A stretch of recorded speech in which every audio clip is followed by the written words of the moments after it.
Hi guys, welcome to the channel of love. Okay, if you've been watching and you've just caught up with the last part of chapter 2, which was part 2 of the chapter Thought from You'll See It When You Believe It, we're getting straight on to the third part.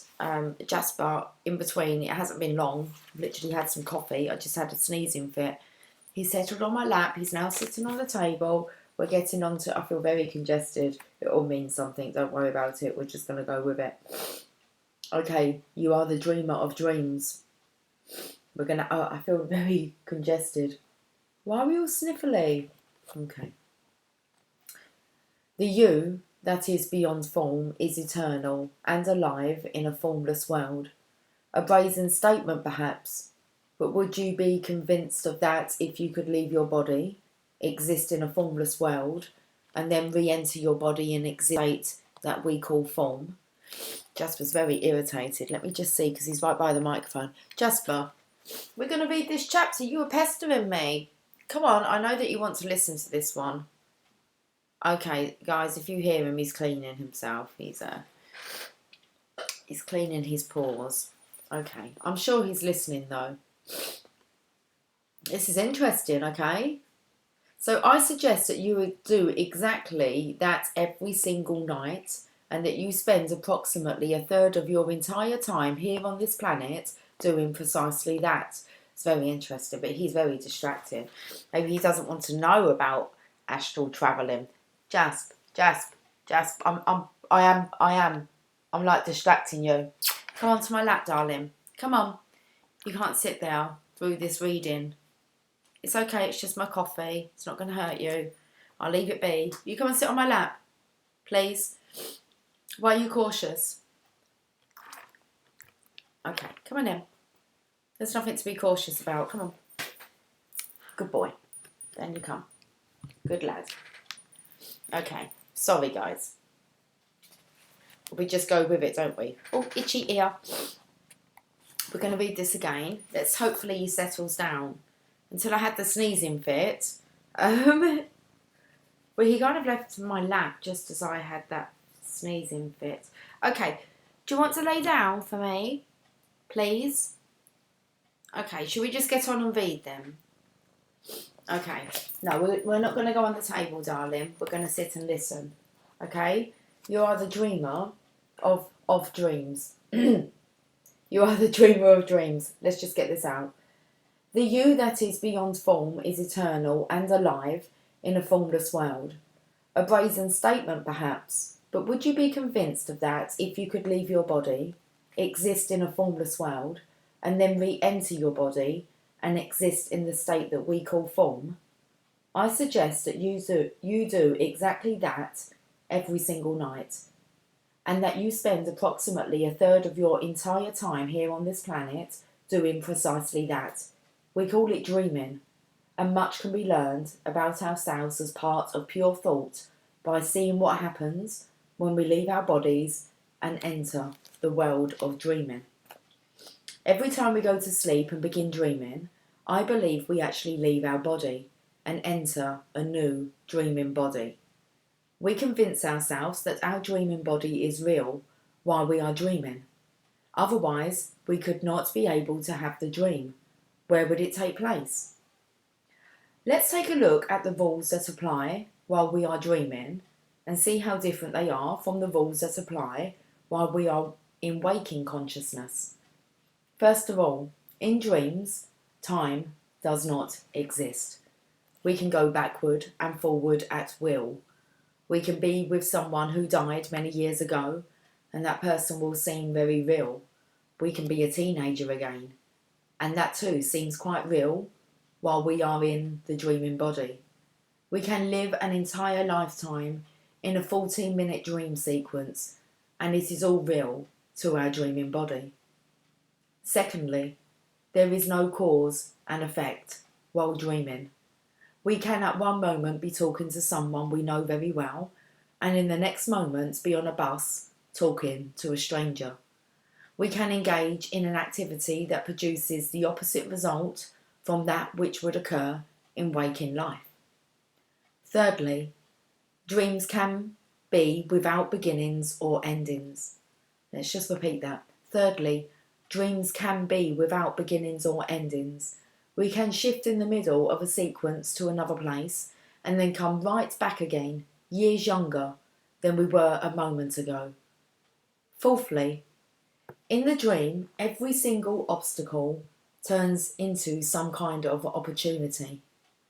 If in the dream we are driving along a road that suddenly ends at a cliff, we can turn that into an opportunity to fly over the terrain rather than crash into an abyss. In a chase scene, we can somehow develop the amazing ability to catch bullets in mid-air. Fifthly, we create everything that we need for our dream.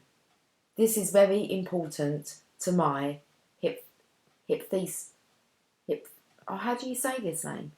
Oh, hypothesis. Hypothesis. Is that how you say it, Jess? Hypothesis. Should we just carry on? I'm not going to look up words. Theory, I want to say. If we need a person to yell and scream in the dream, we create that person as well as an episode of screaming. Everyone and everything that we need for the dream we create. If we don't, who does? Sixthly, our reactions within the dream are manifested in our physical body, but the things that create the reactions are all illusions or thoughts. For instance, if you create someone threatening you with a knife, your heart will start beating faster, and that is real. But the knife and the person wielding it are illusions. And lastly, the only way we know we are dreaming is to awaken. If we dream 24 hours a day, that will be our reality. We are convinced that the body is real, yet everything that we experience in the dream is entirely in the realm of thought. There is no physical reality, it is an illusion. We realise when we awaken. We spend approximately a third of our lives sleeping and a large percentage of our sleep time in dream activity that is pure formless thought, which seems very, very real before we awaken. In fact, we are capable of some pretty fantastic feats while in our dreaming body. We can fly, transcend time, create anything we choose, and male dreamers can create the entire dance of life in the state of pure thought. I think we need to reread that part. I had to double check to make sure it actually said male, as in the opposite to female. In fact, we are capable of some pretty fantastic feats while in our dreaming body. We can fly, transcend time, create anything we choose, and male dreamers can even create the entire dance of life in this state of pure thought. What is a nocturnal emission or a wet dream but the ejaculation of the protoplasm of life? Pure thought creating the opportunity for the dance of life. No physical contact, pure thought creating life. Quite an amazing process in the fabulously mysterious world of pure formlessness of thought. Interesting. Okay, talks about using that thought at like ejaculation time. I just think that's amazing. Let's carry on with the book. Okay, I am not addressing here the interpretation of the content of dreams. I am writing about the process of dreaming in order to encourage you to become a waking dreamer. That is, to help you understand that the rules that seem to apply only to your dreaming body can become applicable to your waking body as well. This lesson was advanced by Thoreau, who put it this way: our truest life is when we are in our dreams awake. For purposes of comparison, think of 3 levels of consciousness. The level at the bottom we will call our dreaming consciousness. The next level up we will call our waking consciousness. And the third level we would call a higher level of consciousness. Now let's see what these various levels are like and what they mean in our lives. I will use a personal example. As a youngster, I would often dream of shoveling snow, and sometimes I would mumble out loud about my shovel and wake up one of my brothers. Sorry, just clearing my throat. Jasper's back is itching. I think I'm... Sorry, is that dangling on you? Okay.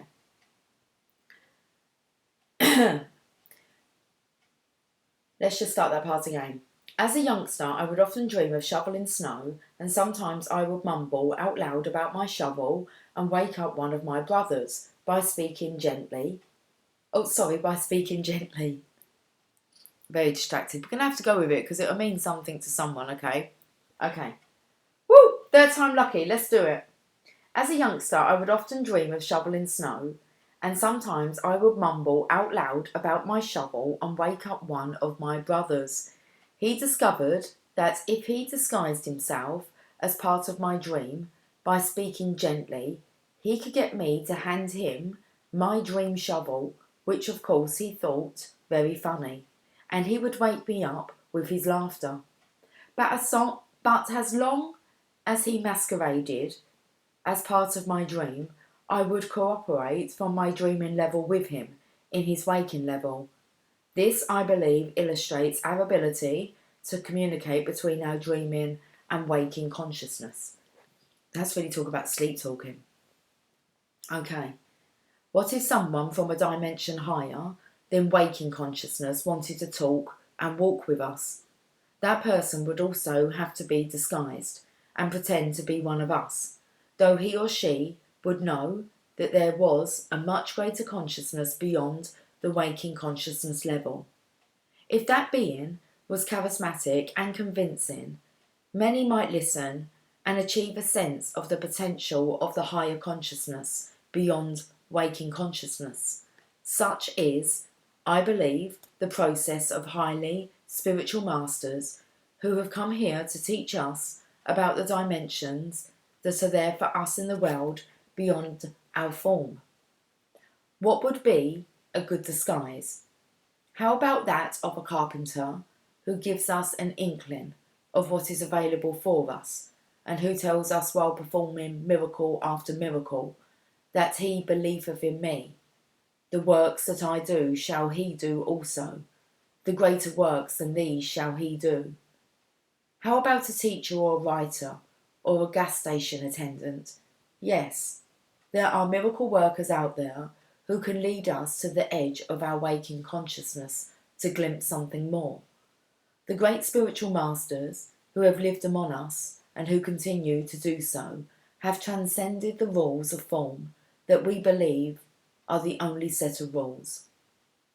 While we are in our dreaming bodies experiencing the part of our lives we spend in this world of pure thought, we can have transcendent experiences when we choose.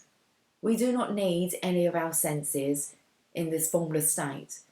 We do not touch or feel or smell anything using our senses to know that it is real. Thought is real.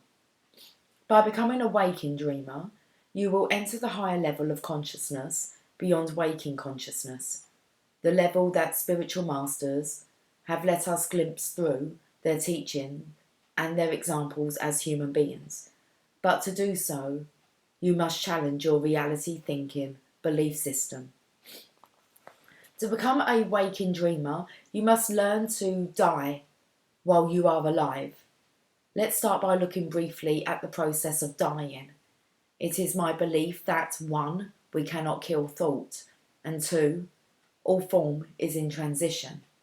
It follows then that death will be very much like the dream consciousness I described above.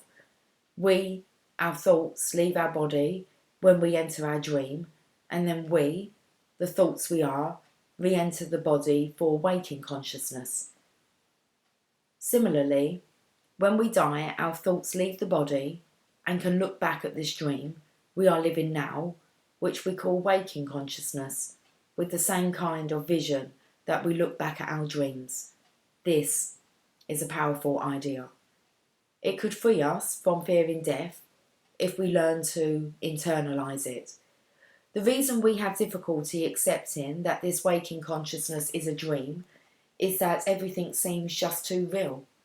But go back to our dream consciousness. The same rationale applies here. While we are in the dreaming body, we are convinced that it is real. But it is real only for the dream and becomes an illusion when we awaken. Everything that we experience in our waking consciousness is also real to us. To die while we are alive gives us the opportunity. Okay. It's purring. I missed a word out. To die while we are alive gives us the only opportunity we will ever have to get outside of this package that houses us temporarily. An ancient parable repeated generation after generation by the spiritual masters of India illustrates this point. A traveller from India went to Africa to acquire some local products and animals, and while in the jungle, he saw thousands of beautiful multicoloured talking parrots. He decided to capture a talking parrot and take it back as a pet. At home, he kept his parrot in a cage and fed him wonderful seeds and honey, played music for his pet, and generally treated him well. When it was time for the man to return to Africa 2 years later, he asked his parrot if there was any message he could deliver to the parrot friends back in the jungle. The parrot told his master to say that he was very happy in his cage and that he was enjoying each day and to convey his love. When the traveller arrived back in Africa, he delivered the message to the parrots in the jungle. Just as he finished his story, a parrot with tears welling up in his eyes fell over dead. The man was alarmed and decided that the parrot must have been very close to the parrot in the cage, and that was the reason for his sadness and demise. When the traveller returned to India, he told his pet what had happened. As he finished his story, the pet parrot's eyes welled up with tears and he keeled over, dead in his cage. The man was astounded, but figured that his pet died from the despair of hearing of the death of his close friend back in the jungle. The trader opened up the cage and tossed the dead bird outside onto the trash heap. Immediately his pet parrot flew up to a branch on the tree outside. The trader said to him, "So you are not dead after all. Why did you do that?" The parrot answered, "Because that bird back in Africa sent me a very important message." "What was the message?" the trader inquired impatiently. "He told me that if you want to escape from your cage, you must die while you are alive." We must indeed die while we are alive in order to be able to look back at our waking consciousness and see ourselves trapped in our cage, which in our case is our body, and then we will see how unnecessary it is to remain caged. Let's take a closer look at those 7 rules that apply to our dreaming body and see how much more enchanting our waking consciousness will be if we learn to die while we are alive to become an awake dreamer. 1. Time does not exist. Einstein's life study was devoted to the simple message that we exist in a completed universe. If time does not exist, except as a convenience for man, then 8 hours and 80 years are the same thing. A dream of 8 hours and a dream of 80 years are identical, and the only way we know we are dreaming is to wake up. In a dream, we can be a tiny baby or a toddler or an adolescent.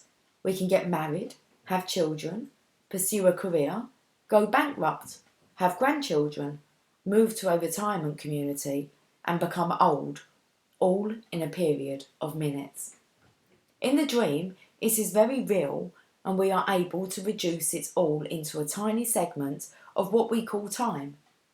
While we are awake, in the waking consciousness level, it is possible also to recognise that time is an illusion and redefine ourselves to include our formless and ageless natures. 2. There is no cause and effect. In the dreaming body, we come and go freely without being restricted to the laws of cause and effect. In thought, we are exactly the same. We can have a thought that is totally unrelated to the previous thought within a greater thought process. We can have a dream within a dream within a dream. In waking consciousness, too, we can choose to recognise that we need not be confined to the rules that determine form. The physical law of gravity does not apply in thought. In fact, just beyond our atmosphere, even our form is not confined to gravitational restrictions. A waking dreamer can dream any thought without reference to the previous thought. We can flit from one thought to another and use only those thoughts which are useful. In waking consciousness, we can understand that we are capable of shifting gears any time in our life.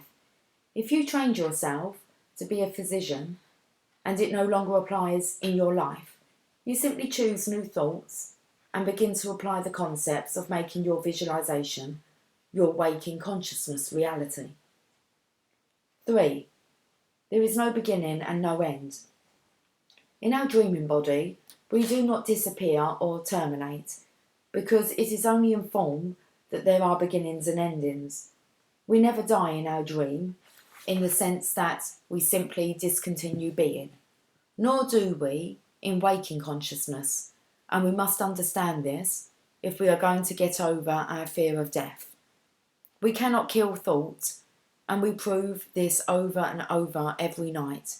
Your dead grandmother can be right there in your dream, at age 53 and 83, unrestricted to the rules of form.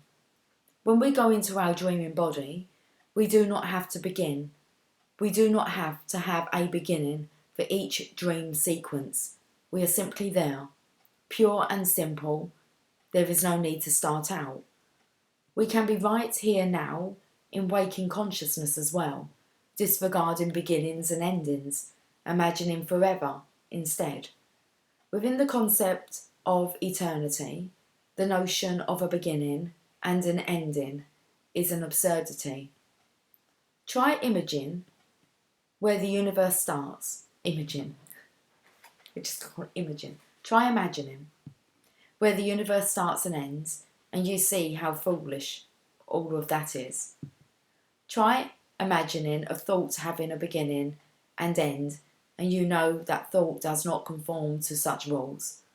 The universe and everything in it, including mankind, is thought, and the waking dreamer strives to comprehend rather than being preoccupied with where it ends and how it begins. Truly enlightened souls know that they cannot die. They know that death is just a transition of form, and that the astral thought dimension experiences no such phenomenon as an ending or a beginning. 4. Obstacles and opportunities. Our dreaming body knows how to turn obstacles into opportunities. And when dreaming, we all do this. all the time. We are frequently transcending difficulties and shifting to new realities within our dreaming body. This is one of the lessons to learn about our awake state as well. Everything that we encounter in life has something to teach us. Every sickness has within it the seeds for overcoming their illness. Every relationship, regardless of how noxious it may appear, has something to teach us. Every addiction has within it the power to overcome it. And every former addict I have worked with always says the same thing. I bless my addiction for what it taught me about myself and my own ability to transcend the trap that I created for myself. The waking dreamer knows while it is happening that there is a blessing disguised in every problem he confronts, and gets better and better at seeing that blessing in the moment. We can develop this waking dreamer attitude by discontinuing our need to curse problems and instead pausing to see what we are about to gain from them. We must keep uppermost in our waking consciousness that everything that we fight or curse will only weaken us and hinder our ability to see the opportunity in the obstacle. We know all of this in our dreaming body. In fact, while in our dreaming body, we may rage at someone and wake up still angry and tense. The lesson here is important. The anger is real, and we may experience it both in our dreaming and in our waking body. But the people or things that we were angry at are all illusions. What a great lesson to have. All of our anger will be experienced by us, but the source of that anger is not real at all. It is in a character that we created for the purpose of our dream. 5. You create everything that you need for the dream. In our dreaming body, we create everything that happens. We create all of the people, the events, everybody's reactions, the time frame, everything. We also create everything that we need for our waking consciousness. Let it sink in for a moment. That is one of the lessons that spiritual masters have been trying to teach us since the beginning of recorded history. Take responsibility for it all. Imagine yourself dying and looking back at this level of consciousness from that dimension of formlessness so similar to dream consciousness. As you transcend your cage, your body, you will see that you created everything you needed for the dream that we measure in years rather than hours. But that is exactly the same if we understand that time does not exist. Now try to recapture that notion while you are here in this body. Keep reminding yourself that you are a multidimensional being. From this perspective of being in the dimension of pure thought, creating all of your experiences, it will not seem like such an absurd notion.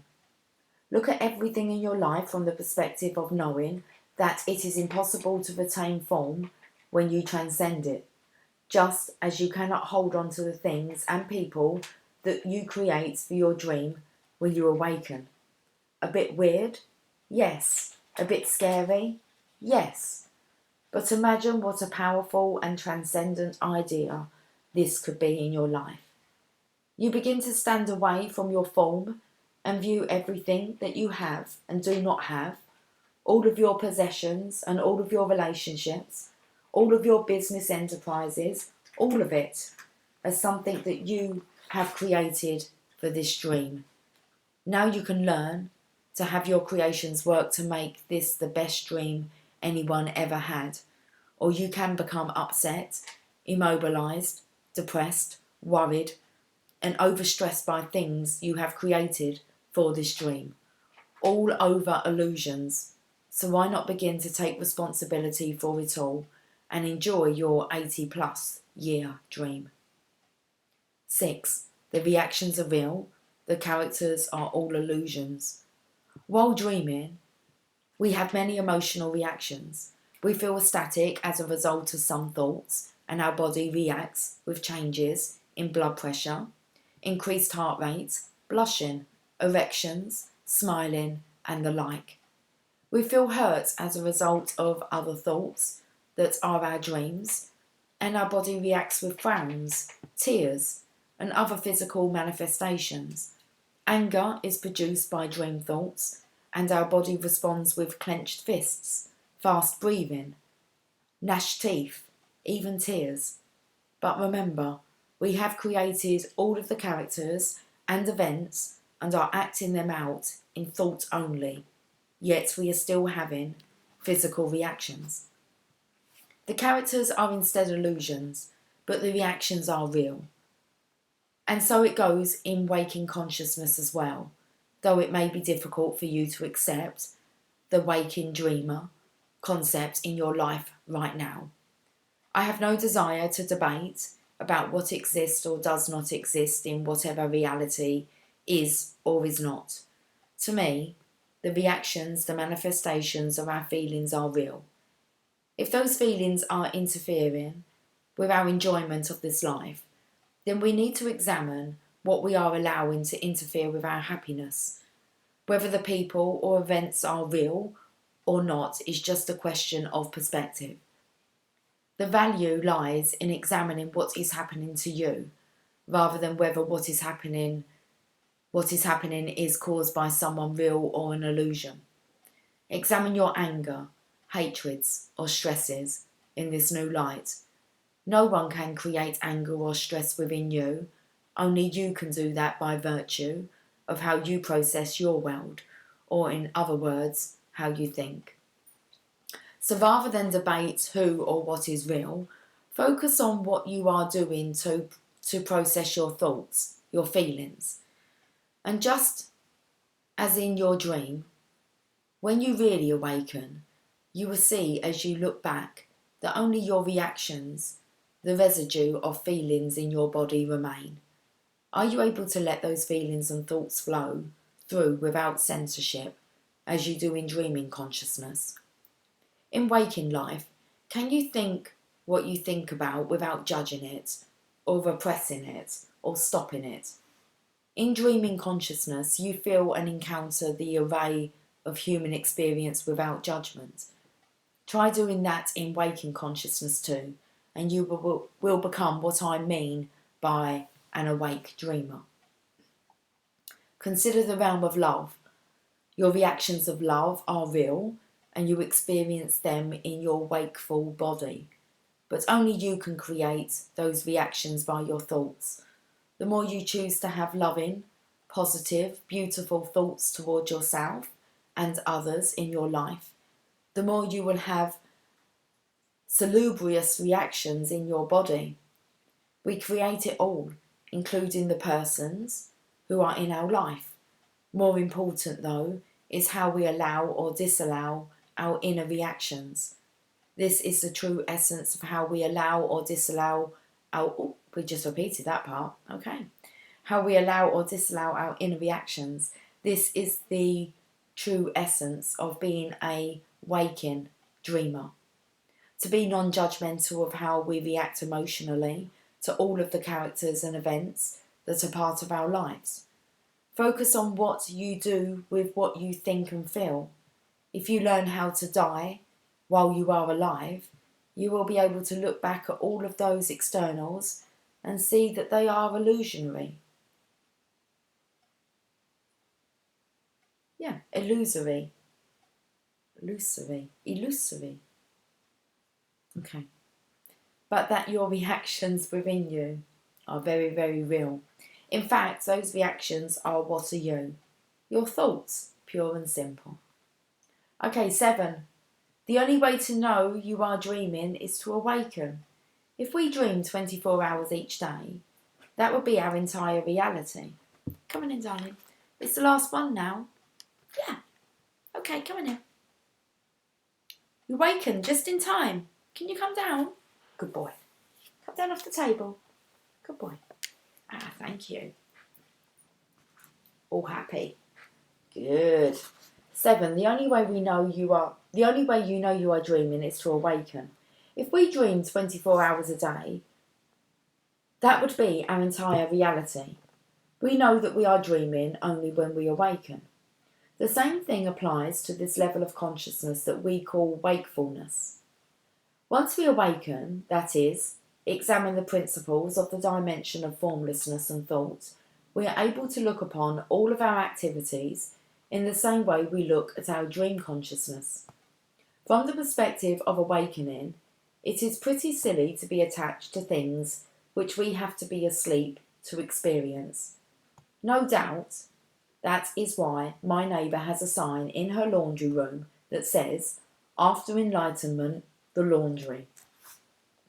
It is unnecessary to allow the actions of others to control our thoughts when we have the capacity to process our world and the people in it as we choose.